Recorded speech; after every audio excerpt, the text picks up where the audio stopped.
Six पर गुप्त एवं गुप्तोत्तर साम्राज्य यानी Gupta and post Gupta empire. ठीक है। निम्नलिखित में से किस शासक के दरबार में बहुत से विद्वानों को नवरत्न के रूप में अलंकृत किया गया था? निम्न में से किस शासक के दरबार में बहुत से विद्वानों को नवरत्न के रूप में अलंकृत किया गया था? चंद्रगुप्त द्वितीय, इनमें से कोई नहीं, श्रीगुप्त या समुद्रगुप्त। तो चंद्रगुप्त द्वितीय को ही विक्रमादित्य कहा जाता था। ठीक है। और इनको ही इनके यहाँ पर नवरत्न बहुत सारे ज़्यादा थे। देखते हैं कुछ। चंद्रगुप्त द्वितीय यानी 375-415 ईस्वी के दरबार में बहुत से विद्वानों को नवरत्न के रूप में अलंकृत किया गया था। नवरत्नों में सम्मिलित विद्वान धन्वंतरी जो एक चिकित्सक थे, झपड़क, अमर सिंह, शंकु, घटपकड़, कालिदास नाम का भी फेमस है, बेतालभट्ट, बर्रुचि और बारहमीर उज्जैनों में विक्रमादित्य के दरबार में थे। चंद्रगुप्त द्वितीय ने विक्रमादित्य की उपाधि धारण की थी।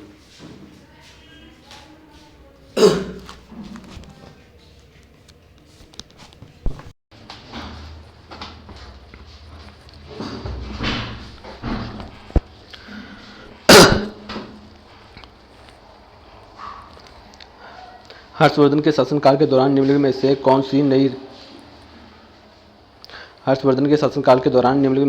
सी नई राजधानी थी जो थानेश्वर से स्थानांतरित की गई थी? तो हर्षवर्धन थानेश्वर का राजा था जो बाद में थानेश्वर से कन्नौज में अपनी राजधानी स्थानांतरित कर दी थी। और यहाँ पे बहुत कुछ हुआ था। हर्षवर्धन प्राचीन उत्तर भारत का एक सम्राट था जिसने 606 ईस्वी से लेकर 647 ईसा तक शासन किया था। यह पुष्यभूत वंश का था। इन्होंने अपने शासनकाल में अपनी राजधानी थानेश्वर से कन्नौज स्थानांतरित की थी। ये किस वंश के थे? ये थे पुष्यभूत वंश के। निम्न में से किस शासक के दरबारी कवि हर्षसेन थे? तो इसमें से कौन सा नहीं है? इनमें से कोई नहीं है, समुद्रगुप्त, स्कंदगुप्त या कुमारगुप्त। तो हर्षसेन समुद्रगुप्त के। ठीक है। हर्षसेन समुद्रगुप्त का दरबारी कवि था। यह 4वीं शताब्दी में के संस्कृत के महान कवि और गुप्त सम्राट समुद्रगुप्त के मंत्री थे।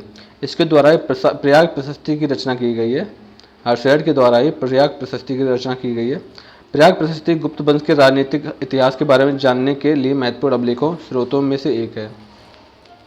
समुद्रगुप्त चंद्रगुप्त प्रथम का पुत्र था और उत्तराधिकारी था तथा गुप्त वंश का सबसे महान शासक था समुद्रगुप्त। इसको भारत का नेपोलियन भी कहते हैं। भारत इतिहास में धन्वंतरी थे।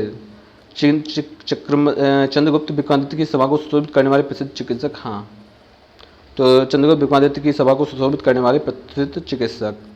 भारतीय इतिहास में प्रसिद्ध चिकित्सक धन्वंतरी गुप्त वंश के प्रतापी शासक चंद्रगुप्त विक्रमादित्य, ठीक है, के दरबार में रहते थे। ये शल्य क्रिया के प्रवर्तक एवं प्रसिद्ध आयुर्वेदाचार्य थे। चंद्रगुप्त विक्रमादित्य के दरबार में नवरत्नों में से एक धन्वंतरी थे। अन्य छपड़क, शंकु, बेतालवट, घटकपड़, बर्रुचि, अमर सिंह, बारहमीर एवं कालिदास थे। विक्रम संवत प्रारंभ होती है 57 ईसा पूर्व से 78 ईसा पूर्व से 57 ईसा पूर्व या 78। तो इसका सही आंसर होगा 57 ईसा पूर्व विक्रम संवत। विक्रम संवत अत्यंत प्राचीन संवत है। विक्रम संवत का प्रणेता सम्राट विक्रमादित्य को माना जाता है, जो लगभग 57 ईसा पूर्व विक्रम संवत का प्रारंभ किया था। तो विक्रम संवत है 57 ईसा पूर्व विक्रमादित्य ने शुरू किया था। शक संवत है 78 ईस्वी में कनिष्क ने और हिजरी संवत है 622 में मोहम्मद साहब ने शुरू की थी। खगोलविद बारहमीर और कवि कालिदास किसके दरबार के स्थान थे? तो वो थे विक्रमादित्य के। खगोलविद बारहमीर और कवि कालिदास चंद्रगुप्त द्वितीय के शासनकाल में प्रसिद्ध कवि थे। समुद्रगुप्त के उत्तराधिकारी चंद्रगुप्त द्वितीय थे। ठीक है। जो विक्रमादित्य थे वो किसके उत्तराधिकारी थे? ठीक, वो थे विक्रमादित्य उत्तराधिकारी थे समुद्रगुप्त के। चंद्रगुप्त द्वितीय का अन्य नाम था देवगुप्त, देवराज, देवश्री उपाधियां और विक्रमांक, विक्रमादित्य और परम भागवत थे। चंद्रगुप्त के दरबार में 9 विद्वानों की मंडली थी, जैसे कालिदास हुआ, धन्वंतरी, छपड़क, अमर सिंह, शंकु, बेतालवट, घटकपड़, बारहमीर और बर्रुचि। जैसे बारहमीर कौन? खगोलविद, कवि और चिकित्सक। हर्षवर्धन ने 5 इंडीज को अपने नियंत्रण में लिया।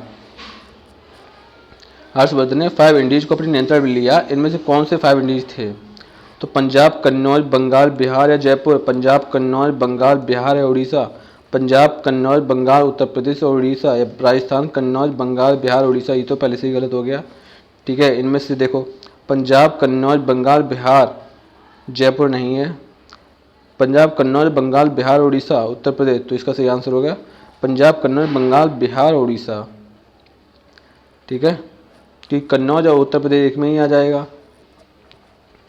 हर्षवर्धन पुष्यभूत वंश का महान राजा था। इसने 606 से लेकर 647 ईसा तक शासन किया।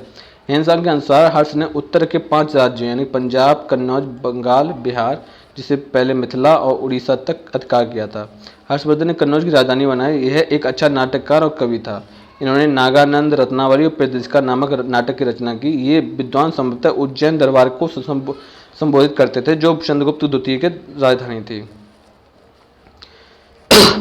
वह स्थल जहां हर्षवर्धन ने बौद्ध महासम्मेलन का आयोजन किया था तो वो था प्रयाग। हर्षवर्धन ने बौद्ध महासम्मेलन का आयोजन किया था। प्रयाग वह स्थल है जहां हर्षवर्धन ने बौद्ध महासम्मेलन का आयोजन किया था। कहा जाता है कि वह हर 5वें वर्ष प्रयागराज में महामोक्ष परिषद का आयोजन करता था तथा भारी दान करता था। वर्तमान में इसे महामोक्ष परिषद को कुंभ के तौर पर देखा जा सकता है। कन्नौज से पूर्व हर्षवर्धन कहाँ का शासक था तो कन्नौज से पूर्व था स्थानेश्वर का।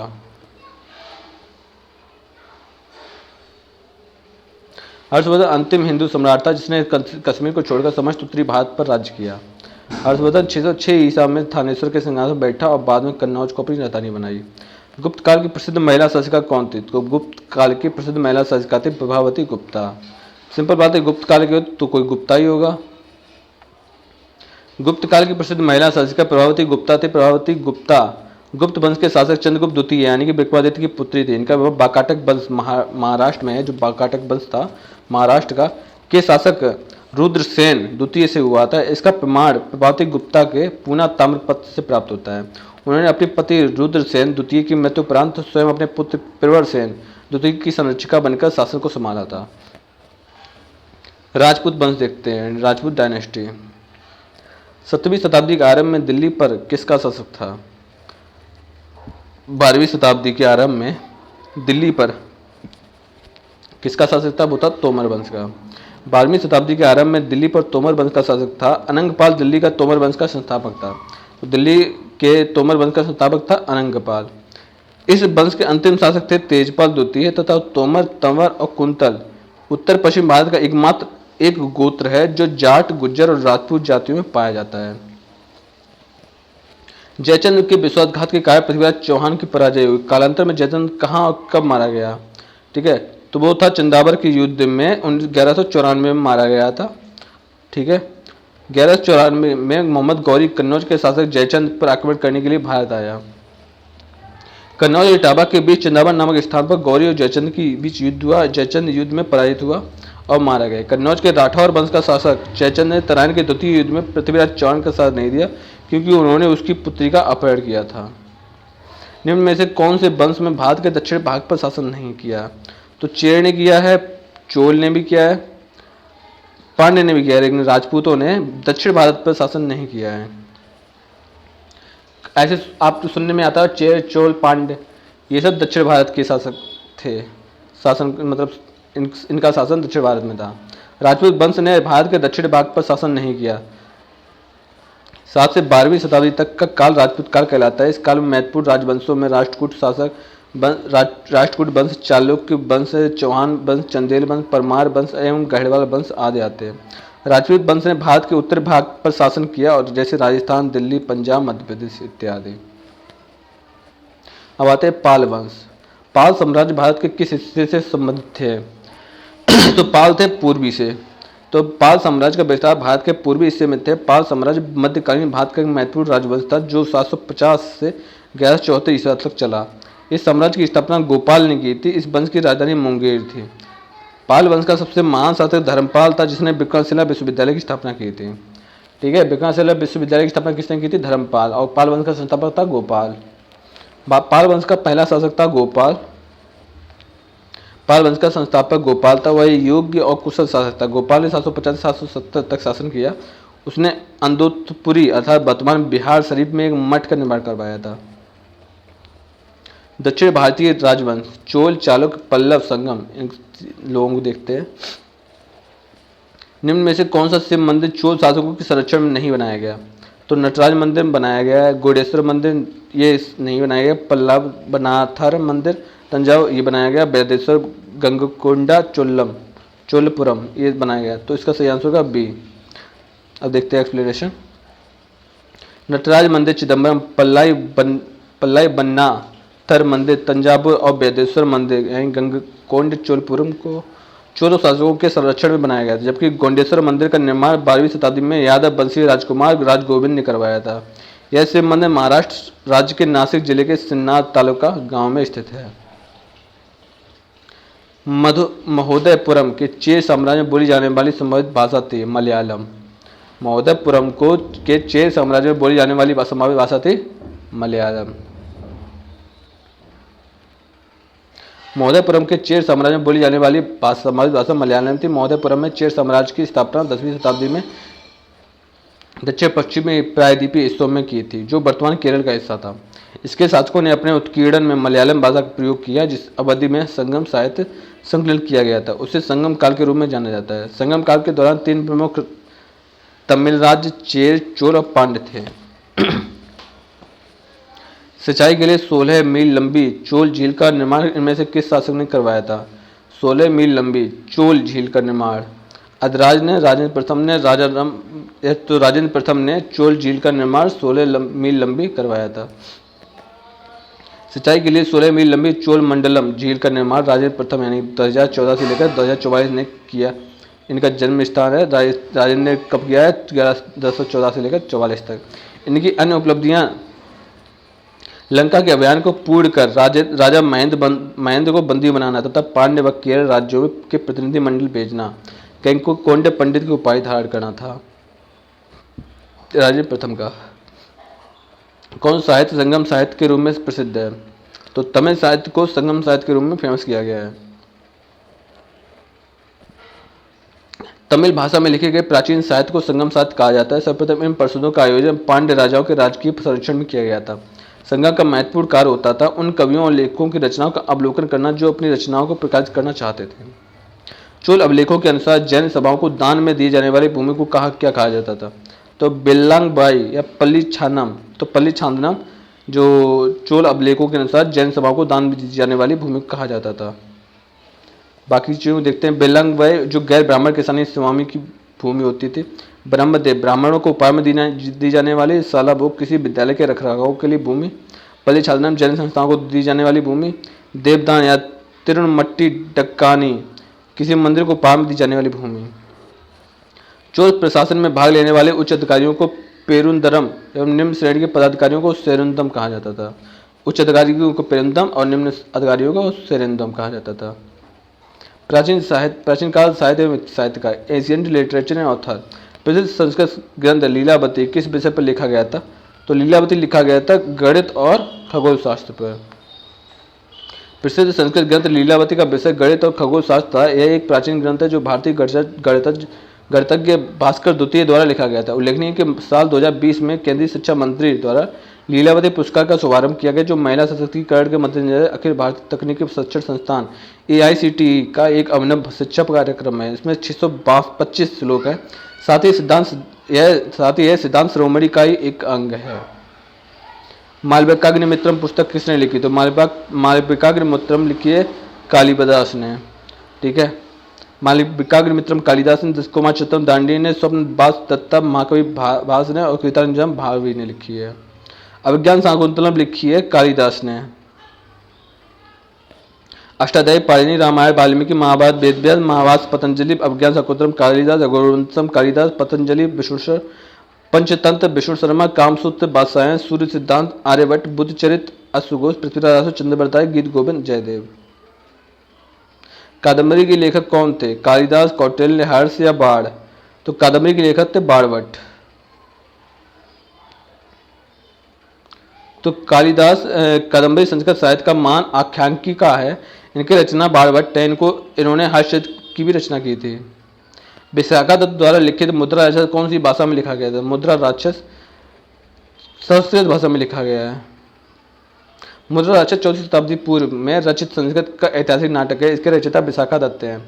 इसमें चाणक्य और चंद्रगुप्त की राजनीतिक असफलताओं का विश्लेषण है। इस ऐतिहासिक नाटक को हिंदी में रूपांतरित करने का श्रेय भारतेंद्र नरेशचंद्र को प्राप्त है। मेगास्थनीज जिसने भारत के बारे में प्रसिद्ध ग्रंथ इंडिका लिखी है, वह मूल रूप से किस देश का था? तो वह मूल रूप से था ग्रीस यानी ग्रीक यानी कि, ठीक है। मेगास्थनीज चंद्रगुप्त दरबार के सेल्यूकस निकेटर का राजदूत था ये, ठीक है, जो चंद्रगुप्त के दरबार में आया था। अब ग्रीस को ही यूनानी बोलते हैं। यह आया था 304 ईसा पूर्व में, ठीक है। इसने जो जो देखा वो लिखा है अपनी पुस्तक इंडिका में। प्राचीन काल स्थापत्य कला देखते हैं, चित्रकला और संगीत कला, ancient architecture, painting and music. प्रसिद्ध विरूपाक्ष मंदिर कहाँ स्थित है? तो प्रसिद्ध विरूपाक्ष मंदिर है हम्पी में। हम्पी गुफा में प्रसिद्ध विरूपाक्ष मंदिर स्थित है। विरूपाक्ष मंदिर कर्नाटक राज्य के हम्पी यानी पट्टडकल में तुंगभद्रा नदी के किनारे स्थित है। इसे यूनेस्को की विश्व धरोहर सूची में शामिल किया गया है। प्राचीन मंदिर भगवान शिव के रूपों में एक विरूपाक्ष को समर्पित है। यह मंदिर विक्रमादित्य तृतीय की रानी लोका महादेवी द्वारा बनवाया गया था। मंदिर द्रविड़ स्थापत्य शैली में ईंट और चूने से बना है। खजुराहो समूह के प्रसिद्ध स्मारक किस राज्य में है? खजुराहो तो महाराष्ट्र या मध्य प्रदेश? तो मध्य प्रदेश। खजुराहो समूह के प्रसिद्ध स्मारक मध्य प्रदेश राज्य के छतरपुरा जिले में स्थित है। खजुराहो के मंदिरों का निर्माण 900 ईसा पूर्व से लेकर 1130 के मध्य चंदेल राजाओं द्वारा करवाया गया था। यहाँ मंदिरों में कंदरिया महादेव का मंदिर सर्वोत्तम है। मंदिर एलोरा महाराष्ट्र में स्थित एक प्राचीन हिंदू मंदिर है जो चट्टानों को काट कर बनाए गए सबसे बड़े मंदिरों में से एक है। तो वो है कैलाश मंदिर। एलोरा महाराष्ट्र में स्थित एक प्राचीन हिंदू मंदिर है जो चट्टानों को काटकर बनाए गए सबसे बड़े मंदिरों में से एक है। ये 8वीं शताब्दी में राष्ट्रकूट राजा कृष्ण प्रथम ने बनवाया था। मथुरा कला स्कूल कब अपने शिखर पहुंची? तो मथुरा कला स्कूल कुषाण काल में अपने शिखर पर थी, ठीक है। मथुरा कला का जन्म कनिष्क के समय हुआ था। मथुरा कला स्कूल कुषाण काल में सर्वोच्च शिखर पर पहुंची थी। इसने लाल बलुई पत्थर का प्रयोग किया था। इसे आदर्शवादी कला और सौंदर्य की प्रधानता दी गई है। इसमें मूर्तियों की भारी भरकम कपड़े से ढक दिया जाता था। इस कला में देवताओं की मूर्तियों में आध्यात्मिकता और भौतिकता दोनों दिखाई देती थी। मथुरा कला में सभी धर्मों के देवी देवताओं की मूर्तियां बनी हैं, जैसे कृष्ण, विष्णु, बुद्ध, दुर्गा, शिव, गणेश आदि, किंतु सर्वाधिक मूर्तियां बनाई गई हैं। बाद में नवपाषाण काल गुफा चित्रकारी कहाँ मिलती है? तो भीमबेटका में नवपाषाण काल गुफा चित्रकारी मिलती है। बाद में नवपाषाण काल 7000 ईसा पूर्व में गुफा चित्रकारी मध्य प्रदेश के रायसेन जिले में भीमबेटका से मिली है। मानव शरीर ढकने के लिए पशु चर्म, पत्तों एवं छालों का प्रयोग करता था, परंतु इस काल में उसने वस्त्र निर्माण सीख लिया। भीमबेटका में प्रयुक्त रंग इस तथ्य की पुष्टि करते हैं कि उसने वस्त्रों को रंगने की शुरुआत की। प्रागैतिहासिक काल की चित्रकारी वाली प्रसिद्ध पंचमुखी गुफाएं निम्नलिखित में से किस जिले में स्थित है? प्रागैतिहासिक काल की चित्रकारी वाली प्रसिद्ध पंचमुखी गुफाएं सोनभद्र में स्थित हैं। ये विंध्याचल और कैमूर श्रेणियों की गुफा आश्रमों में स्थित है। लगभग 250 रॉक कला पेंटिंग है। लक्ष्मण, पंचमुखी, काउवा, खो और लखमा की गुफा आश्रमों में पेंटिंग उल्लेखनीय है।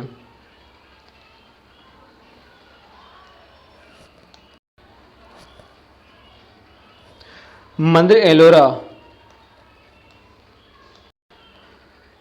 अगर आप एक बार फिर से अगर आप इस चैनल को देख रहे हैं, इस वीडियो को देख रहे हैं, तो प्लीज़ सब्सक्राइब करना बिल्कुल भी ना भूलें। आपका सब्सक्रिप्शन नहीं में हमारी ताकत है, कृपया करके एक शेयर करना बिल्कुल भी ना भूलें।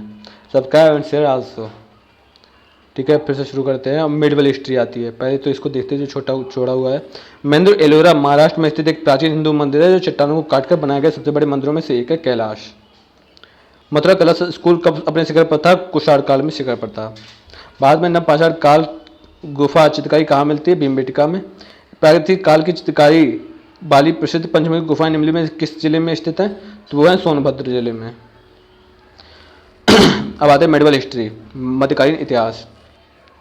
अरब एवं तुर्की आक्रमण, महमूद गजनवी और मोहम्मद गौरी, इस सब को देखेंगे।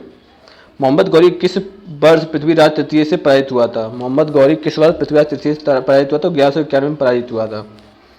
पृथ्वीराज तृतीय ने 1191 में तराइन के प्रथम युद्ध में मुस्लिम शासक शहाबुद्दीन मोहम्मद गौरी, ठीक है, शहाबुद्दीन मोहम्मद गौरी को पराजित किया था। तराइन के दूसरे युद्ध में 1192 में मोहम्मद गौरी से पराजित हुआ और उसको मार दिया था उसी टाइम पृथ्वीराज चौहान को। बाद में तुर्की राज्य की स्थापना हुई थी इसी से। पहली बार भारत पर आक्रमण करने वाला मुस्लिम शासक कौन था? मोहम्मद बिन कासिम था पहली बार आक्रमण करने वाला मुस्लिम शासक, ठीक है। भारत में प्रथम मुस्लिम आक्रमणकारी मोहम्मद बिन कासिम था। 711 में अवैतुल्लाह एवं बुद्देला के नेतृत्व में सिंध के क्षेत्र में अरबों का पहला असफल आक्रमण रहा। अरबों ने 712 में 17 वर्षीय मोहम्मद बिन कासिम के नेतृत्व में दायर को परास्त कर सिंध पर विजय प्राप्त की। भारत पर अरब आक्रमण के साक्ष्य चचनामा और मीर मोहम्मद मासूम की पुस्तक तारीख सिंध या मासूम सिंध से प्राप्त होती है। नालंदा प्राचीन शिक्षण एवं मध्य मठ का केंद्र कब नष्ट हो गया था? तो नालंदा प्राचीन शिक्षण एवं मठ का एक केंद्र कब नष्ट हुआ था? 600 में, 980 में, या 1200 में, या 1527 में? तो 1200 में नालंदा विश्वविद्यालय को बख्तियार खिलजी ने नष्ट किया था, जो था ऐबक का सेनापति, यानी कुतुबुद्दीन ऐबक का सेनापति। तो नालंदा विश्वविद्यालय बिहार, मगध जो बिहार में है, में स्थित महत्वपूर्ण बौद्ध शिक्षा का केंद्र था। नालंदा प्राचीन शिक्षण एवं मठ का एक केंद्र है, 1200 में नष्ट कर दिया गया था। इसको 1197 में ऐबक के एक सेनापति बख्तियार खिलजी ने नष्ट किया था। दिल्ली सल्तनत गुलाम वंश, खिलजी वंश, तुगलक वंश, सैयद एवं लोधी वंश, 1 2 3 4 5 टोटल 5 वंश है दिल्ली सल्तनत के अंतर्गत। दिल्ली सल्तनत के लिए निम्नलिखित राजवंशों में से किसने सबसे कम अवधि तक शासन किया? तो तुगलक वंश ने या खिलजी वंश ने? तो खिलजी वंश ने सबसे कम टाइम पर कम शासन किया, बाकी ने ज़्यादा किया। दिल्ली सल्तनत के राजवंशों में से सबसे कम अवधि तक खिलजी राजवंश ने शासन किया। खिलजी वंश ने दिल्ली की सत्ता पर 1290 से 1320 तक शासन किया, टोटल 30 वर्ष शासन किया। जलालुद्दीन फिरोज खिलजी वंश के संस्थापक थे। दिल्ली के खिलजी सुल्तानों में अलाउद्दीन खिलजी सबसे प्रसिद्ध और योग्य शासक था। उसने सिकंदर सानी की उपाधि धारण की थी। निम्नलिखित में से दिल्ली का पहला सुल्तान कौन था? दिल्ली का पहला सुल्तान कुतुबुद्दीन ऐबक था, जो गुलाम वंश का संस्थापक भी था, और ये मोहम्मद गौरी का गुलाम था। दिल्ली का पहला सुल्तान कुतुबुद्दीन ऐबक था, मोहम्मद गौरी का गुलाम। कुतुबुद्दीन ऐबक ने 1206 में गुलाम वंश की नींव रखी। ऐबक का साम्राज्य पूरे उत्तर भारत पर था। इसने लाहौर को अपनी राजधानी बनाई और कुतुब मीनार की नींव डाली। और इसकी कुतुब मीनार की इसने नींव तो डाल दी, लेकिन जो इसके दामाद थे इल्तुतमिश, उसने इसको पूरा करवाया था। कुतुबुद्दीन ऐबक इस किस राजवंश का शासक था? वो था गुलाम वंश का शासक। गुलाम वंश की स्थापना 1206 में कुतुबुद्दीन ऐबक ने किया था। एक गौरी का गुलाम था, इसे लाख बख्श भी कहा जाता था। लाख बख्श इसको बोलते हैं जो लाखों का दान करता हो। कुतुबुद्दीन ऐबक ने अपनी राजधानी लाहौर को बनाई। कुतुब मीनार की नींव कुतुबुद्दीन ऐबक ने डाली। दिल्ली की कुतुब उल इस्लाम मस्जिद और अजमेर की अलाउद्दीन का झोपड़ा नामक मस्जिद का निर्माण भी कुतुबुद्दीन ऐबक ने कराया था। कुतुब उल इस्लाम मस्जिद और अजमेर का अलाउद्दीन का झोपड़ा। लौह एवं रक्त की नीति बलबन ने अपनाई थी, ठीक है, जिसको बोलते थे कठोर नीति। लौह एवं रक्त की नीति अर्थात कठोर नीति गुलाम वंशी शासक बलबन ने 1266 से 67 में अपनाई थी। बलबन ने विद्रोहियों को कमजोर करने तथा मंगोल आक्रमण से रक्षा करने के लिए यह नीति अपनाई थी। बलबन ने राजत्व सिद्धांत को ऊंचा करने के लिए सिद्धांत प्रबोध प्रथा आरंभ की थी। बलबन ने नवरोज उत्सव करवाया था। किसके शासनकाल में इब्न बतूता भारत आया था? इब्न बतूता भारत कब आया था? मोहम्मद बिन तुगलक के शासनकाल में। तो इब्न बतूता 1333 में मोहम्मद बिन तुगलक के शासनकाल में भारत आया था। वह मोरक्को यानी अफ्रीका का निवासी था। इसका मूल नाम शेख फतेह अबू अब्दुल्ला या अब्दुल्ला मोहम्मद बिन बतूता था। मोहम्मद बिन तुगलक ने उसे दिल्ली का काजी नियुक्त किया था। 1342 में मोहम्मद तुगलक अपना राजदूत बनाकर चीनी भेजा और इसने अपना यात्रा वृत्तांत रेहला में नामक ग्रंथ में लिपिबद्ध किया। बाद में तैमूर ने किस वर्ष आक्रमण किया था? तो तैमूर ने 1294 में, 1417 में, 1213 में या 1398 में? तो तैमूर ने 1398 में भारत पर आक्रमण किया था। तुगलक वंश के अंतिम शासक नसीरुद्दीन मोहम्मद के शासक काल में 1398 में समरकंद के शासक तैमूर ने भारत पर आक्रमण किया था। किस शासक ने भारत में तुगलक वंश की नींव रखी थी? तो गयासुद्दीन तुगलक ने तुगलक वंश की नींव रखी थी। तुगलक वंश के संस्थापक गाजी मलिक या गयासुद्दीन तुगलक थे। इसका संबंध कैरोना, ठीक है, इसका संबंध कौन सी जाति से? कैरोना जनजाति से था। गाजी मलिक 8 सितंबर 1320 पर गद्दी पर बैठा। इसने सिंचाई के लिए कुएं और नहरों का निर्माण कराया। इसने तुगलकाबाद नामक नगर की स्थापना की। इस वंश के 3 योग्य शासक गयासुद्दीन तुगलक, उसका पुत्र मोहम्मद बिन तुगलक और उसका उत्तराधिकारी फिरोज तुगलक थे। दिल्ली में अलाउद्दीन खिलजी के शासनकाल की अवधि क्या थी? दिल्ली में अलाउद्दीन खिलजी के शासनकाल में की अवधि क्या थी? वो थी 1296 से लेकर 1316 तक। दिल्ली में अलाउद्दीन खिलजी के शासनकाल की अवधि 1296 से 1316 तक थी। इसका साम्राज्य अफगानिस्तान से लेकर उत्तर मध्य भारत तक फैला था। अलाउद्दीन खिलजी दिल्ली सल्तनत की खिलजी वंश का दूसरा शासक था। अलाउद्दीन खिलजी की प्रमुख विजय अभियान देखते हैं। गुजरात विजय 1299 से 1300 में, रणथंभौर विजय 1301 में, चित्तौड़ विजय 1303 में, मालवा विजय 1305 में, सिवान 1308 और जालौर 1311।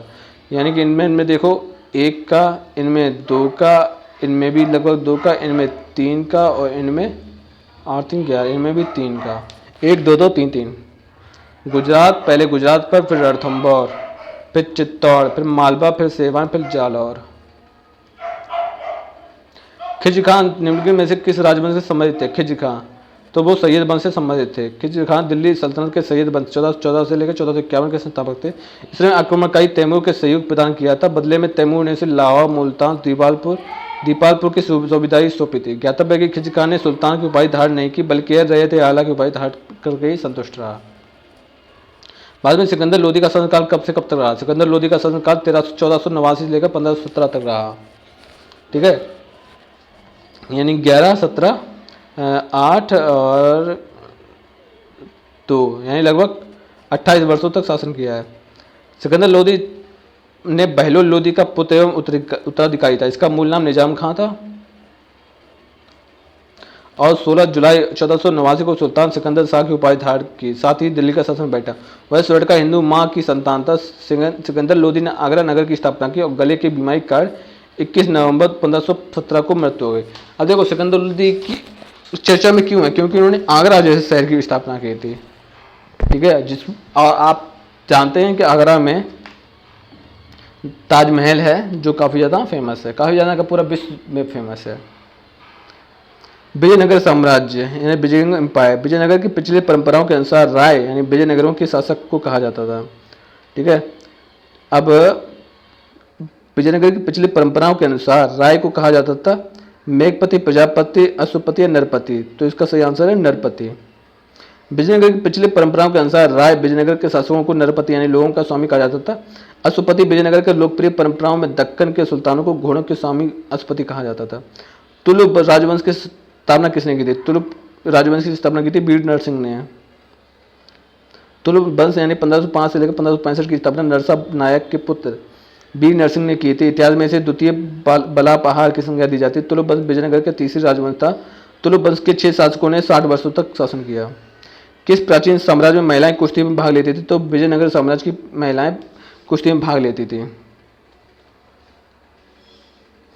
विजयनगर साम्राज्य मध्यकालीन दक्षिण भारत का एक साम्राज्य था। इसकी स्थापना हरिहर प्रथम और बुक्का राय नामक 2 भाइयों ने की थी। इसे प्राचीन साम्राज्य की महिलाएं कुश्ती में भाग लेती थी।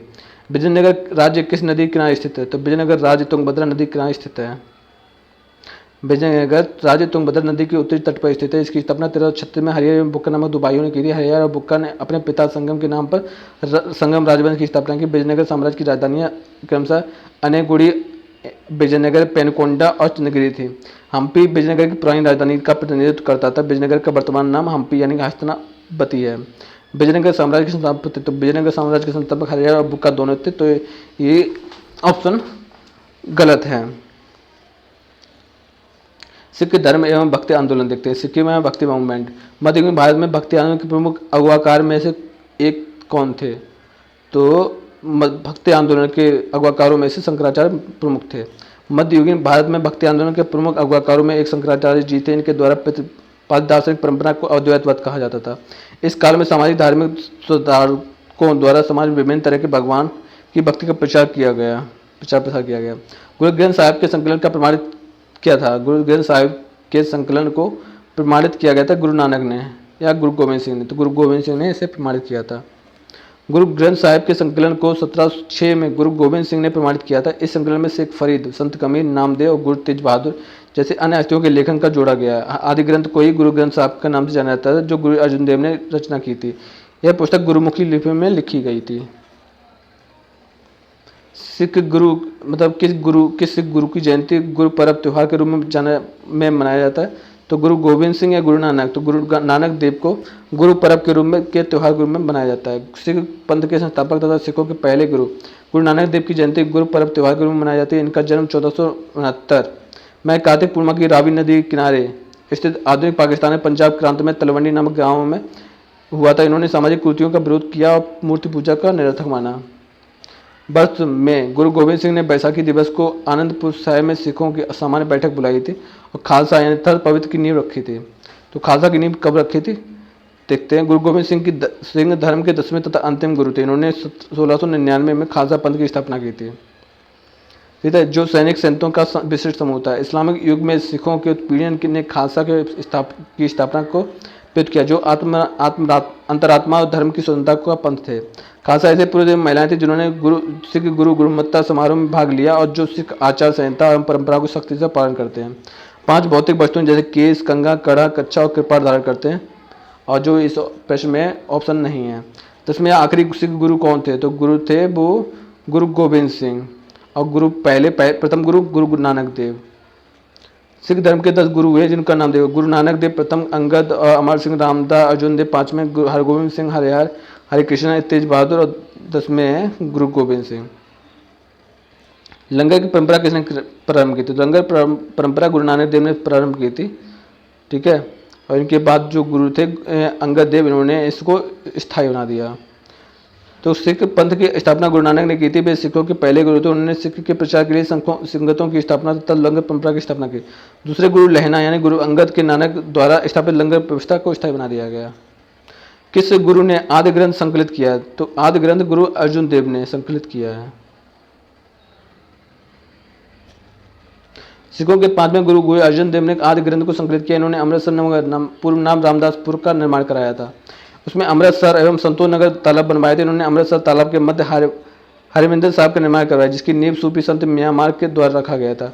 जहांगीर ने अपने विद्रोही पुत्र खुसरो की मदद के आरोप में गुरु अर्जुन देव को 30 मई 1606 में फांसी दे दी थी। किस मुगल शासक के आदेश पर सिखों के 5वें गुरु अर्जुन देव को मार दिया गया था? तो जहांगीर के शासनकाल में जहांगीर के आदेश पर गुरु अर्जुन देव को फांसी पर लटका दिया गया था। भक्ति आंदोलन को उत्तर भारत में लाने का श्रेय किसको जाता है? तो भक्ति आंदोलन में उत्तर भारत में लाने का श्रेय रामानंद को ही जाता है। भक्ति आंदोलन के आरंभ 800 से 1700 ईसा के मध्य दक्षिण भारत में अलवारों एवं नैनारों से हुआ है। भक्ति आंदोलन के नेता रामानंद इसे उत्तर भारत में लाए। इन्होंने लोगों को यह सिखाया कि भगवान राम के प्रति प्रेम और समर्पण रखने तथा इनके उच्चारण से मुक्ति पाई जा सकती है। इनमें से कौन सा विकल्प सही नहीं है? 1393 भारत आया था, बिल्कुल सही। 1590 में मार्को पोलो ने भारत के दौरा की, बिल्कुल सही। 1498 में वास्को डी गामा कालकट में आया, बिल्कुल सही। तो गुरु नानक देव का जन्म 1506 में नहीं हुआ है। ठीक है, इनका जन्म हुआ 1469 में। बीजक पुस्तक के लेखक हैं कबीरदास। तो कबीरदास से बीजक सूरदास हैं, सूरसावली, सूरसागर, साहित्य लहरी, विद्यापति, कीर्ति लता, कीर्ति पताका, पुरुष परीक्षा, भू परिक्रमा। मुगल काल देखते हैं। संगमरमर का पर पियत्रम यानी ड्यूरा पिन्ना जो रंगीन पत्थर की जड़े के काम के समय में बहुत लोकप्रिय होता है, वो है शाहजहां। शाहजहां ने ताजमहल बनवाया और भी, ठीक है, एतुल्लाह का मकबरा बनाया। ये सब संगमरमर से बनवाया, रंगीन पत्थर से। जजिया फिर से लगाने वाले मुगल शासक का नाम लिखिए। तो जजिया किसने लगवाया था? दोबारा टाइम में औरंगजेब ने लगवाया था। अकबर ने इसे बंद कर दिया था। तो भारतीय इतिहास में जजिया एक प्रकार का धार्मिक कर होता है जो गैर मुस्लिम पर लगता है। भारत में जजिया कर लगाने का प्रथम साक्ष्य मोहम्मद बिन कासिम के आक्रमण के बाद देखने को मिलता है। सर्वप्रथम उसने ही भारत में सिंध प्रांत के देवल में जजिया कर लगाया। जजिया कर समाप्त करने के वाले पहले शासक थे अकबर। औरंगजेब ने फिर से जजिया कर शुरू कर दिया था। जब ईस्ट इंडिया कंपनी की स्थापना हुई तो भारत में निम्नलिखित किसका शासन था? तो जब ईस्ट इंडिया कंपनी की स्थापना हुई तो भारत पर मुगल सम्राट का शासन था। ईस्ट इंडिया कंपनी की स्थापना 1600 ईस्वी में हुई और मुगल बादशाह अकबर 1556 से लेकर 1605 तक शासन किया था। 11 दिसंबर 1600 को व्यापारियों के एक समूह जिसने खुद को ईस्ट इंडिया कंपनी में शामिल किया था, ईस्ट इंडिया कंपनी के साथ व्यापार पर एकाधिकार करना था। अकबर की सफल भूमि राजस्व प्रणाली का श्रेय निम्न में किस श्रेष्ठ दरबारी को जाता है? तो राजा टोडरमल को जाता है, और ये शेरशाह सूरी के भी दरबार में भी थे। निम्न में से लड़ाई में मुख्य विरोधियों के सही ढंग से नहीं बताया गया है। तो पानीपत की लड़ाई बाबर एवं इब्राहिम के बीच हुई, बिल्कुल। पानीपत की दूसरी लड़ाई टीपू सुल्तान मराठा के बीच हुई, बिल्कुल भी नहीं। हल्दीघाटी का युद्ध महाराणा प्रताप अकबर के बीच हुआ, तो दूसरा ऑप्शन गलत है। पानीपत की प्रथम लड़ाई 21 अप्रैल 1526 को बाबर और इब्राहिम के बीच हुई थी। इस युद्ध में बाबर की विजय हुई, इब्राहिम लोधी मारा गया, नए मुगल साम्राज्य की नींव पड़ी। पानीपत की दूसरी लड़ाई 5 नवंबर 1556 को अकबर और हेमू के बीच लड़ी गई। इस युद्ध में अकबर का विजय हुई और हेमू पराजित हुआ। इस प्रकार हल्दीघाटी का युद्ध 18 जून 1576 को महाराणा प्रताप और अकबर के बीच हुआ, जिसमें अकबर विजयी हुआ। अतः स्पष्ट है कि धारा की विकल्प 20 सही सुमेलित है। पानीपत की पहली लड़ाई किस वर्ष में लड़ी गई थी? 35 नंबर क्वेश्चन है, पानीपत की पहली लड़ाई किस वर्ष में लड़ी गई थी? तो पानीपत की प्रथम लड़ाई 1526 ईस्वी में लड़ी गई थी, जो लड़ी गई थी बाबर और लोदी वंश के शासक इब्राहिम लोदी के मध्य। 21 अप्रैल 1526 में हुई थी। इब्राहिम लोदी ने इस लड़ाई में पराजित हुए थे इब्राहिम लोदी और मारे गए थे। बाबर ने मुगल वंश की नींव भारत में रखी थी। 1526 में पानीपत का द्वितीय युद्ध किनके मध्य लड़ा गया था? तो अकबर और हेमू के मध्य 1556 में, 1526 नहीं 1556 में पानीपत का द्वितीय युद्ध लड़ा गया था। पानीपत का प्रथम युद्ध 21 अप्रैल 1526 में बाबर इब्राहिम लोदी के मध्य लड़ा। पानीपत के द्वितीय युद्ध 5 नवंबर 1556 को अकबर हेमू के मध्य हुआ। पानीपत का तृतीय युद्ध 14 जनवरी 1761 ईस्वी में मराठों अहमद शाह अब्दाली के मध्य हुआ। ठीक है। शेरशाह सूरी का वास्तविक नाम क्या था? शेरशाह सूरी का वास्तविक नाम फरीद खां था। तो शेरशाह सूरी का वास्तविक नाम फरीद था। इसने अपनी शिक्षा जौनपुर से प्राप्त की थी। 26 जून 1539 को चौसा का युद्ध हुमायूं और शेरशाह के बीच हुआ, जिसमें विजय के पश्चात शेर खान ने शेरशाह की उपाधि धारण की और शक्ति व प्रतिष्ठा दोनों में वृद्धि हुई उसकी। उसने शेरशाह की पदवी धारण कर अपने नाम का खुतबा पढ़वाया, अपना नाम के सिक्के भी अंकित करवाए। 16 मई 1540 में कन्नौज में बिलग्राम के युद्ध में भी हुमायूं को फिर से पराजित कर दिया। कालंजर विजय 1545 के दौरान बारूद में आग लगने से शेरशाह घायल हो गया और 22 मई 1545 ईस्वी को उसकी मृत्यु हो गई। शेरशाह का मकबरा सासाराम बिहार में है। 38 क्वेश्चन नंबर है कि निम्न में से किस शासक की मृत्यु उसके पुस्तकालय की सीढ़ियों में गिरकर हुई थी? तो हुमायूं की मृत्यु उसके पुस्तकालय, ठीक है, से सीढ़ियों से चलते हुए गिरने से हो गई थी। भारत में मुगल वंश के संस्थापक बाबर का पुत्र नसीरुद्दीन महमूद 1530 में गद्दी पर बैठा। गद्दी पर बैठने से पूर्व हुमायूं बख्श खां का सूबेदार था। 1539 में चौसा के युद्ध हुमायूं और शेर खां के बीच हुआ, जिसमें हुमायूं पराजित हुआ। इस युद्ध के बाद शेर खां ने शेरशाह की पदवी धारण की, जिसके बाद बिलग्राम में कन्नौज के युद्ध फिर से हुआ और 1540 में हुमायूं एक बार फिर से शेरशाह से पराजित हुआ और अब वह सिंध होते हुए ईरान चला गया, जहां 15 वर्षों तक निर्वासित जीवन व्यतीत किया। 1555 में हुमायूं ने पंजाब के सूर शासक सिकंदर शाह को पराजित कर पुनः दिल्ली की गद्दी पर बैठा। वर्ष 1556 में हुमायूं की मृत्यु उसके दीन पनाह भवन में स्थित पुस्तकालय की श्रेणियों में हुई थी। किस वर्ष बाबर ने सुल्तान इब्राहिम लोदी को पानीपत की लड़ाई में पराजित किया था? तो 1526 में बाबर ने इब्राहिम लोदी को पानीपत की प्रथम लड़ाई में पराजित किया था। ठीक है। तो बाबर ने भारत पर प्रथम अभियान 1519 में यूसुफजाई जातियों के विरुद्ध बाजौर और भेरा पर किया गया था। पंजाब के सूबेदार दौलत खां लोदी और इब्राहिम लोदी के भाई आलम खान लोदी ने बाबर को इब्राहिम लोदी पर आक्रमण करने के लिए आमंत्रित किया। 21 अप्रैल 1526 में पानीपत के प्रथम युद्ध में बाबर ने दिल्ली सल्तनत के सुल्तान इब्राहिम लोदी को पराजित किया। बाबर ने इस युद्ध में उज़्बेकों के तुलगमा युद्ध पद्धति का बाद में पहली बार प्रयोग किया था। इस पद्धति में थे तोपों का प्रयोग। ठीक है। बाबर के पास सेना कम थी और इब्राहिम लोदी के पास सेना ज़्यादा थी, लेकिन फिर भी बाबर जीता, सिर्फ इसी वजह से। निम्नलिखित में से किस मुगल सम्राट द्वारा आगरा के किले का निर्माण किया गया था? निम्नलिखित में से किस मुगल सम्राट द्वारा आगरा के किले का निर्माण करवाया गया था? तो आगरा के किले का निर्माण अकबर द्वारा करवाया गया था। आगरा के किले का निर्माण सन 1563 से 73 में मुगल बादशाह अकबर द्वारा कराया गया था। इसका निर्माण कार्य अकबर के प्रधान कारीगर कासिम खां की देखरेख में हुआ था, जिसका निर्माण लाल बलुआ पत्थर से किया गया था, इसलिए इसे आगरा का लाल किला कहा जाता है। यह किला 1983 में यूनेस्को द्वारा विश्व धरोहर स्थल घोषित कर दिया गया है। मुगल शासन के दौरान एक कोतवाल का सही भूमिका क्या है? तो कानून और व्यवस्था बनाए रखना, और इसको नगर प्रधान भी कहा जाता है। बिहार राज्य के सासाराम शहर में निम्नलिखित में से किस प्राचीन सम्राट का मकबरा है? यह है शेरशाह सूरी, जो सासाराम है बिहार में। ठीक है, जैसे यहाँ पे लिखा हुआ है। और शेरशाह सूरी का नाम शेर खां भी था। यह मकबरा हिंदू मुस्लिम एकता वास्तुकला का मिश्रण है।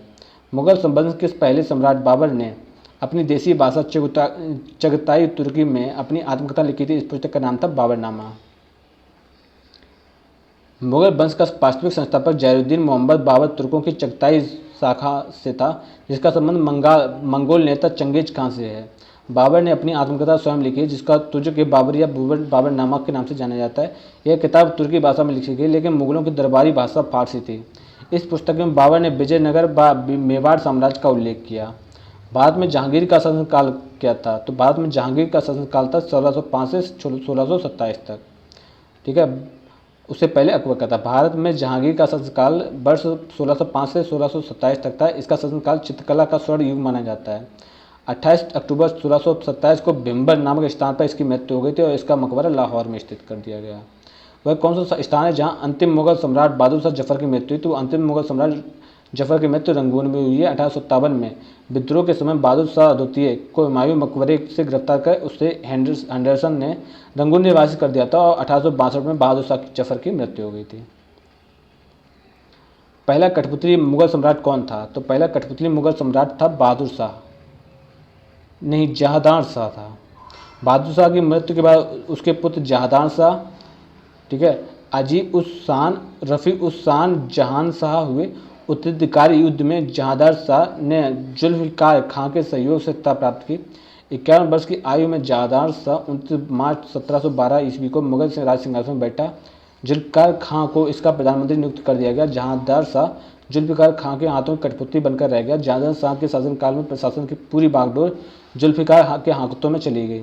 जहांदार शाह ने लाल कुबरी नामक वेश्या के शासन में हस्तक्षेप का अधिकार दे रखा था। लोग इसे लंपट मूर्ख कहते थे। अजीम उन शान के पुत्र फर्रुखसियर ने सैयद बंधुओं यानी कि अब्दुल्ला खां और हुसैन खां के सहयोग से जहांदार शाह की हत्या करवा दी थी। विश्व प्रसिद्ध मोर सिंहासन का निर्माण और उसकी लाल किले में स्थापना निम्न में से किस मुगल शासक ने की थी? तो ये की थी शाहजहां ने। विश्व प्रसिद्ध मयूर सिंहासन का निर्माण शाहजहां ने करवाया था। पहले यह आगरा के किले में था, बाद में इसे दिल्ली के लाल किले में स्थापित कर दिया था, जहां से इसे लूटकर नादिर शाह ने अपने ईरान लेके गया था। जहां शाहजहां के शासनकाल में के मुगल स्थापत्य कला का स्वर्णकाल कहा जाता है। शाहजहां के द्वारा बनाई गई प्रमुख इमारतों में दिल्ली का लाल किला, दीवाने आम, दीवाने खास, दिल्ली की जामा मस्जिद, आगरा की मोती मस्जिद, ताजमहल आदि हैं। अकबर के दरबार में प्रसिद्ध कवि थे। अकबर के दरबार में प्रसिद्ध कवि थे, ठीक है, रहीम खान। रहीम खान अब्दुल रहीम खान अकबर के दरबार के प्रसिद्ध कवि थे। इनका जन्म 17 दिसंबर 1556 को हुआ था, ठीक है। अकबर के दरबार में इनका महत्वपूर्ण स्थान था। रहीम अकबर के नवरत्नों में से एक थे। गुजरात के युद्ध में शौर्य प्रदर्शन के कारण अकबर ने इन्हें खाना की उपाधि दी थी। रहीम की 11 रचनाएं प्रसिद्ध हैं। इनके काव्य के मुख्य रूप से श्रृंगार, नीति और भक्ति के भाव मिलते हैं। राजा बीरबल भी अकबर के नवरत्नों में से एक थे, लेकिन ये कवि नहीं थे, ठीक है। रहीम खान या खाना ये बैरम खां के पुत्र थे जो अकबर के संरक्षक थे। अकबर के नवरत्नों के बारे में इनमें से कौन सा सही ढंग से मेल नहीं खाता है? अबुल फजल वह अकबर का वजीर था। अकबर के शासनकाल में अकबरनामा लिखी थी, सही है। राजा मान सिंह वह वित्त मंत्री थे, गलत है। राजा मान सिंह वित्त मंत्री नहीं, एक सेनापति थे। अब्दुल रहीम खाना वह एक कवि थे और अकबर के भरोसेमंद देखभाल करने वाले बैरम खां के पुत्र थे, बिल्कुल सही है। मुतल दो प्याजा वह सम्राट अकबर के मुख्य सलाहकारों में से एक थे, बिल्कुल सही है। तो इसका आंसर सही बी होगा, जो मेल नहीं खाता है। औरंगजेब का पुत्र था। औरंगजेब का पुत्र था शाहजहां। औरंगजेब का जन्म 1618 में उज्जैन के निकट दोहद नामक स्थान पर मुमताज के गर्भ से हुआ था। इसके पिता का नाम शाहजहां था। औरंगजेब शाहजहां का पुत्र था। इसके 1658 से 1707 तक मुगल साम्राज्य तक पर शासन किया। इसके शासनकाल में मुगल साम्राज्य अपने विस्तार में चरमोत्कर्ष पर था। पानीपत का द्वितीय युद्ध किनके बीच लड़ा गया था? पानीपत का द्वितीय युद्ध अकबर और हेमू के बीच लड़ा गया था। पानीपत का द्वितीय युद्ध 5 नवंबर 1556 को ईसा को अफगान शासक आदिल शाह सूर के वीर हिंदू सेना नायक हेमचंद विक्रमादित्य हेमू और मुगल बादशाह अकबर के मध्य हुआ था। युद्ध का प्रारंभिक क्षण हेमू के पक्ष में था, लेकिन उसकी आंख में एक तीर लग जाने के कारण यह आपा खो बैठा। अकबर के संरक्षक बैरम खान ने हेमू को गिरफ्तार कर उसको मरवा दिया। पानीपत का द्वितीय युद्ध जीत लिया। इनमें से कौन सा मुगल बादशाह शराब को छूता तक नहीं था? तो औरंगजेब जो ऐसा था जो शराब या किसी भी आपत्तिजनक वस्तु को छूता भी नहीं था। वह अपना जीवन सादा जीवन व्यतीत करता था, खाने पीने का विशेष ध्यान रखता था और अपने आप पर संयम रखता था। इसको इसीलिए इसे जिंदा पीर कहा जाता था। मुगल बादशाह बहादुर शाह ने इलाहाबाद को अपनी राजधानी बनवाई, तो शाह आलम ने इलाहाबाद को अपनी राजधानी बनाई। आलमगीर द्वितीय के बाद आलम गौहर बादशाह आलम द्वितीय की उपाधि धारण कर मुगल शासन पर गद्दी पर बैठा। शाह आलम द्वितीय ने बंगाल के शासक मीर कासिम और अवध के नवाब शुजाउद्दौला के साथ मिलकर अंग्रेजों के विरुद्ध बक्सर के युद्ध यानी 22 अक्टूबर 1664 में भाग लिया। बक्सर के युद्ध में ऐतिहासिक पराजय के बाद अंग्रेजों ने शाह आलम के साथ इलाहाबाद संधि की, जिसके द्वारा शाह आलम को इलाहाबाद तथा कड़ा के क्षेत्र मिला। शाह आलम ने इलाहाबाद को अपनी राजधानी बनाई। प्रारंभ में अकबर का संरक्षक कौन था? तो प्रारंभ में अकबर का संरक्षक था बैरम खां। और बैरम खां अकबर के संरक्षक एक और थे, लेकिन इसमें ऑप्शन नहीं है। अकबर का जन्म 15 अक्टूबर 1542 ईस्वी को अमरकोट के राजा बीरसाल के महाल हमीदा बानो बेगम यानी मरियम मकानी के गर्भ से हुआ था। अकबर के प्रारंभिक 3 वर्ष चाचा अस्करी के संरक्षण में हुआ। हुमायूं की मृत्यु के पश्चात अकबर के प्रथम प्रमुख संरक्षक बैरम खां हुए, जबकि अकबर के पहले संरक्षक थे मुनीम खां। बैरम खां ने 14 फरवरी 1556 को गुरदासपुर निकट कलानौर में अकबर का राजस्वीय कर दिया। सम्राट बनने के पश्चात अकबर ने अपने संरक्षक बैरम खां को वकील यानी कि वजीर नियुक्त कर खाने खाना की उपाधि प्रदान की। बैरम खां का फारस के सिया समुदाय से संबंधित थे। हुमायूं की दुर्घटना से आकस्मिक मृत्यु के उपरांत उनके बेटे अकबर को कहाँ मुगल सिंहासन पर बैठाया गया? तो कालानौर में। 1556 में दीनपना भवन में स्थित पुस्तकालय की सीढ़ियों से गिरकर हुमायूं की मृत्यु हो गई। मृत्यु की सूचना पर सुनते ही बैरम खान ने अकबर को 14 वर्ष की उम्र में ही कालानौर यानी पंजाब में अकबर का राज तिलक कर बादशाह घोषित कर दिया। ज्ञातव्य कि बैरम खां अकबर का संरक्षक था, उससे पहले मुनीम खां थे। निम्न में से किन सम्राटों के शासनकाल में भारत का पहला रुपया मुद्रित हुआ था? वो था शेरशाह सूरी। शेरशाह सूरी के शासनकाल में भारत की मुद्रा रुपया प्रथम बार जारी किया गया था, जो आज के रुपये के अग्रदूत है। शेरशाह सूरी ने चांदी का रुपया नामक सिक्का जारी किया। इसका वजन 180 ग्रैंड जीटी रोड का निर्माण भी शेरशाह सूरी ने अपने शासनकाल में कराया था। थॉमस रो मुगल सम्राट जहांगीर के किस किले में मिला था?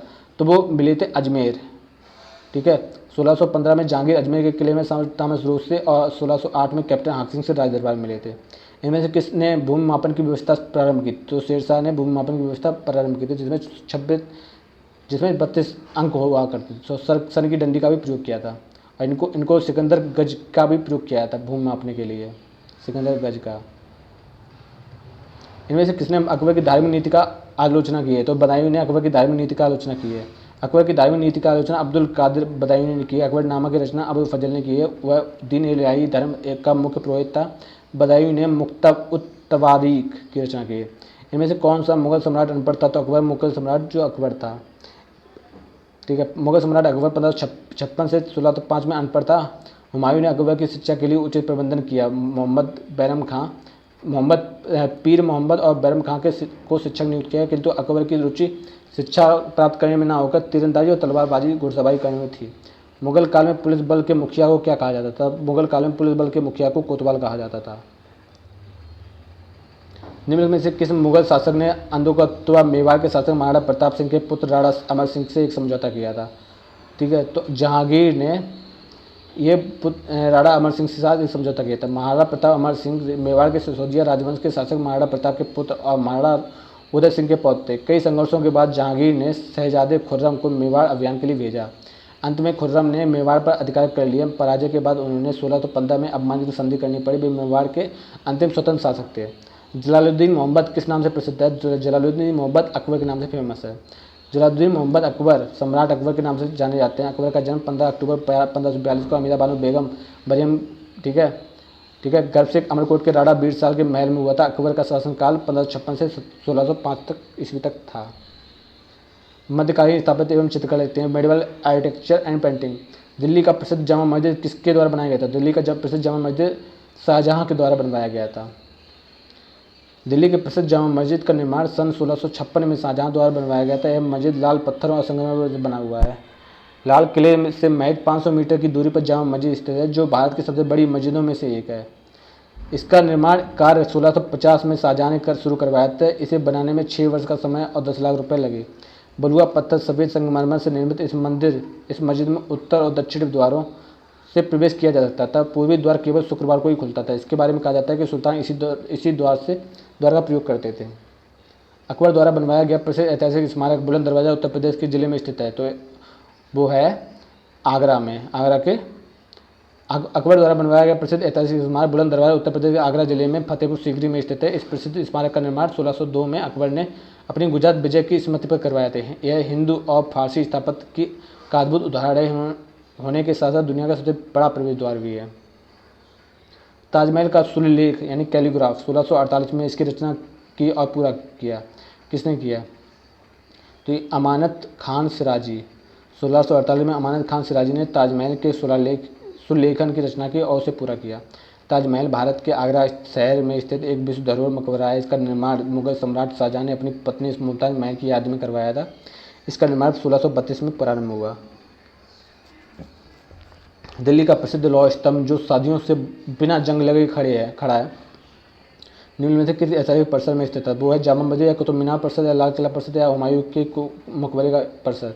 इस कुतुब मीनार परिसर में एक जंग लगे खड़ा है, बिना जंग लगे खड़ा है लौह स्तंभ।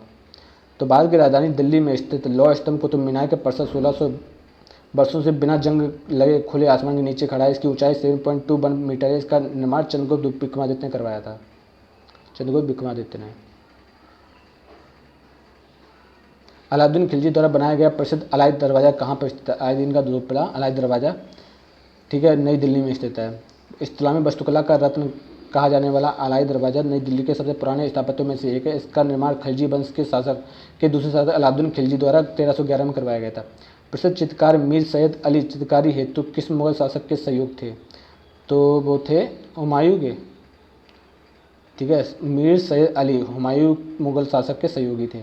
मीर सैयद अली फारस का एक प्रसिद्ध चित्रकारी था। जब हुमायूं निर्वासन का जीवन व्यतीत कर रहे तब उनकी मुलाकात वहाँ के दो प्रसिद्ध चित्रकार मीर सैयद अली और ख्वाजा अब्दुस्समद से। हुमायूं इन दोनों से प्रभावित होकर इनको अपना सहयोगी बना लिया। बुलंद दरवाज़ा द्वारा बनवाया गया था। बुलंद दरवाज़ा, ठीक है, बुलंद दरवाज़ा अकबर के द्वारा बनवाया गया था। बुलंद दरवाज़ा का निर्माण 1602 में अकबर ने करवाया था। इस प्रवेश द्वार का निर्माण गुजरात विजय के उपलक्ष्य में किया गया था।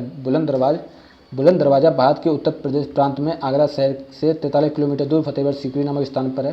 बुलंद दरवाजे के तोरण पर ईसा मसीह से संबंधित कुछ पंक्तियाँ लिखी है। यह स्थापत्य हिंदू और फारसी स्थापत्य कला के अद्भुत उदाहरण होने के लिए भव्यता के द्वार के नाम से भी जाना जाता है।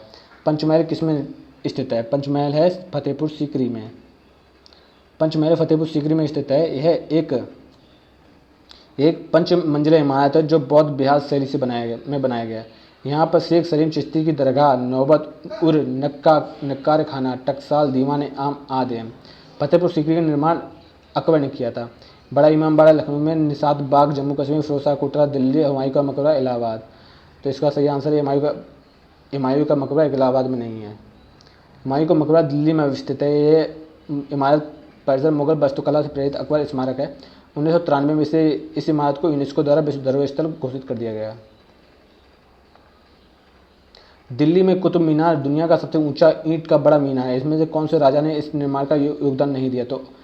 तो फिरोज तुगलक ने दिया, कुतुबुद्दीन ऐबक ने, इल्तुतमिश ने दिया, अलाउद्दीन खिलजी ने इसमें कोई योगदान नहीं दिया है। अब आते हैं नेक्स्ट पर। पहले इसके बारे में देख लेते हैं। कुतुब मीनार भारत में दक्षिण दिल्ली में स्थित ईंट से निर्मित विश्व की सबसे ऊंची मीनार है। इसकी ऊंचाई 72.5 मीटर यानी लगभग 237.86 फुट और व्यास 14.3 मीटर है, जो अपने ऊपर शिखर पर जाकर 2.75 मीटर यानी कि लंबाई 90.2 फुट हो जाती है। गुलाम वंश के शासक कुतुबुद्दीन ऐबक ने कुतुब मीनार का निर्माण की नींव रखी थी, किंतु इसका आधार ही बनवा पाए। इसके बाद उसके उत्तराधिकारी इल्तुतमिश ने इसकी 3 मंजिला इमारत बनवाई। बिजली गिरने से इसकी चौथी मंजिल क्षतिग्रस्त हो गई थी। बाद में फिरोजशाह तुगलक ने चौथी मंजिल की जगह 2 मंजिलों का निर्माण करवाया। ये मीनार 5 मंजिलों की है। कालांतर में सिकंदर लोदी ने इसकी 5वीं मंजिल का पुनर्निर्माण करवाया, जबकि खिलजी वंश के शासक अलाउद्दीन खिलजी ने इसमें कोई योगदान नहीं दिया। मध्यकालीन साहित्य एवं संगीत देखते हैं। अमीर खुसरो, जिन्हें कव्वाली का पिता भारत का तोता भी कहा जाता है, किसके दरबार में दरबारी कवि थे? तो वो थे अलाउद्दीन खिलजी के दरबार में दरबारी कवि। अमीर खुसरो, जिन्हें कव्वाली का पिता एवं भारत का तोता भी कहा जाता है, अलाउद्दीन खिलजी के दरबार में दरबारी कवि थे। हिंदी खड़ी बोली के जनक भी माना जाता है और तबला वादक भी। अमीर खुसरो ने 7 सुल्तानों का काल देखा था। अमीर खुसरो मुस्लिम कवि थे, परंतु हिंदी के शब्द का खुलकर प्रयोग करते थे। इन्होंने हिंदी, हिंदवी और फारसी को एक साथ किया, खड़ी बोली को जन्म दिया। इन्होंने काव्यात्मक शैलियों में हिंदी का प्रयोग किया और फारसी की एक नई शैली की रचना की, जो सबक हिंदी अर्थात हिंदुस्तानी शैली के नाम से प्रसिद्ध है। इन्हें निजामुद्दीन औलिया ने तुर्कल्लाह की उपाधि दी थी। निम्नलिखित में से दिल्ली सल्तनत के इतिहास का लेखक नहीं था। अब्बास खां सरवानी, अमीर खुसरो, जैनुद्दीन बरनी, मिन्हाज-उस-सिराज, ये तीनों ही थे, लेकिन शहबाज खां सरवानी नहीं थे सुल्तान इतिहास लेखक। अब्बास खां सरवानी मुगल काल के लेखक हैं। इन्होंने अकबर के आदेश पर तारिख शेरशाही यानी फारसी भाषा में लिखी। इसमें शेरशाह के जीवन चरित्र और शासन प्रबंधन प्रकाश डाला। अमीर खुसरो सल्तनत काल के थे। इन्होंने किरण उस सादिन यानी मिफ्ताह उल फुतूह, खजाइन उल फुतूह, आसिका, नूह ए सिपहर, तुगलकनामा व एजाज ए खुसरवी की रचना की। मिनहाज उस सिराज सल्तनत काल में ने फ़ारस भाषा में तबकात ए नासिर लिखी। जियाउद्दीन बर्नी ने फ़ारसी भाषा में तारीख ए फ़िरोज़शाही और फ़तवा ए जहांगीरी लिखी। आईन अकबरी अबुल फजल, ठीक है। गोस्वामी तुलसीदास द्वारा लिखे गए रामचरितमानस का सबसे लंबा कांड है बाल कांड, और सबसे छोटा कांड है, ठीक है, सबसे छोटा कांड है किष्किंधा कांड। इसमें जो बाल कांड में 361 दोहे हैं। बाबरनामा बाबर ने, शाहजहांनामा मोहम्मद ताहिर ने, हुमायूंनामा गुलबदन बेगम ने लिखी है, ये गलत है, बाकी सब सही हैं। हुमायूंनामा के लेखक हैं गुलबदन बेगम। गुलबदन बेगम बाबर की बेटी, उसे अपने सौतेले भाई हुमायूं के जीवन चरित्र में हुमायूंनामा की लेखक के रूप में जाना जाता है। गुलबदन बेगम ने हुमायूंनामा की रचना अकबर के अनुरोध से पर की थी। अकबरनामा के प्रसिद्ध लेखक हैं अकबरनामा अबुल फजल। अकबरनामा अबुल फजल ने लिखी थी। इसके 3 भाग हैं, जिसमें तीसरे भाग में आईन अकबरी अत्यंत महत्वपूर्ण है। पहले भाग में आमिर तैमूर से लेकर हुमायूं तक मुगल शासकों के इतिहास का वर्णन मिलता है। दूसरे में व तीसरे में 1602 से लेकर बादशाह अकबर के इतिहास का वर्णन मिलता है। तारीख फ़िरोज़शाही के लेखक हैं जियाउद्दीन बर्नी, हसन निज़ाम, इसामी या इब्न बतूता। तारीख फ़िरोज़शाही के लेखक हैं जियाउद्दीन बर्नी। तो 1285 से लेकर 1357 का एक इतिहासकार था जिसने अलाउद्दीन खिलजी, मोहम्मद बिन तुगलक, फ़िरोज़शाह तुगलक के शासनकाल का वर्णन अपनी पुस्तक में किया। इसकी प्रसिद्ध कृति तारीख फ़िरोज़शाही है, जिसमें अलाउद्दीन खिलजी की आर्थिक नीति का व्यापक जानकारी मिलती है। अकबर ने अपने दरबारी संगीतक के रूप में किसे नियुक्त किया था? तो दरबारी संगीतक के रूप में मियाँ तानसेन को नियुक्त किया था। राजा टोडरमल थे सहायककार, राजा बीरबल थे इंटेलिजेंट पर्सन, जो भी अबुल फजल थे, ठीक है, बैरम खान के पुत्र और एक लेखक। मुगल काल में संगीत का सर्वाधिक विकास अकबर के शासनकाल में होता है। आईन अकबरी अबुल फजल ने लिखित 36 श्रेष्ठ गायकों का उल्लेख किया है, जिसमें तानसेन व बाज बहादुर सर्वश्रेष्ठ एवं प्रमुख थे। अकबर के दरबार में तानसेन के अतिरिक्त अन्य ध्रुपद गायक बैजबख्श, गोपाल, हरदास, सूरदास आदि थे। तानसेन की प्रमुख रचनाएं मियाँ की टोड़ी, मियाँ के मल्हार, मियाँ की सारंग, दरबार कान्हड़ा आदि। अकबर ने तानसेन के कंठावरण बाड़ी विलास की उपाधि धारण की। अमीर खुसरो का जन्म हुआ था कासगंज में, और पहले कासगंज ईटा में ही था, लेकिन अब कासगंज अलग हुए हैं, इसलिए अब आपको कासगंज पर टिक करना होगा। और ये तबला वाद्ययंत्र के जनक माने जाते हैं। खुसरो खड़ी बोली के भी जनक होते हैं, ठीक है। किस संत को रामायण और रामायण के रचयिता वाल्मीकि का अवतार माना जाता है? तो गोस्वामी तुलसीदास को वाल्मीकि का रचयिता माना जाता है, यानी कि वाल्मीकि का दूसरा अवतार। वाल्मीकि ने संस्कृत में एक महाकाव्य रचना की थी जो रामायण के नाम से प्रसिद्ध हुई है। गोस्वामी तुलसीदास ने वाल्मीकि का अवतार माना जाता है। गोस्वामी तुलसीदास ने संस्कृत के विद्वान एवं हिंदी के श्रेष्ठ कवि माने जाते हैं। श्री रामचरित विनय पत्रिका, दोहाबली, कवितापली तुलसीदास जी का प्रमुख रचनाएं हैं। तो मिडवल हिस्ट्री कंप्लीट होती है। अगर आप इस चैनल पर नए हैं या आपने अभी तक सब्सक्राइब नहीं किया तो प्लीज़ सब्सक्राइब कर लें।